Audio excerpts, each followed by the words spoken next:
站台咧，就要揾即係理念相同嘅站台先有意義嘅。你嗰啲理念似乎相近，好似相同，但係實際唔相近咧，其實我覺得係冇意義嘅。我亦都唔想即係去俾選民一個錯誤嘅錯感誤覺。嘅睇法。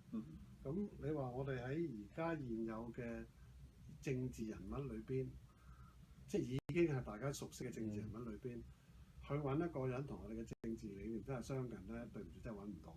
少之又少。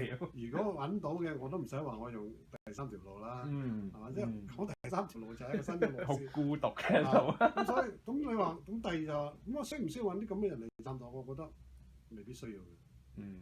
即係我哋係行呢條新嘅路，我哋就係先行者。咁當然我哋希望社會接受先行者啦。但係就算社會唔接受咧，其實我哋而家呢個整個參選嘅運動都係推動緊民主思路呢度政治理念同埋思維。無論成功與否，我相信經過呢次選舉之後，係會香港多咗好多人知道最低限度民主思路呢個名，或者更加進一步希望佢明白到民主思路代表咩嘢。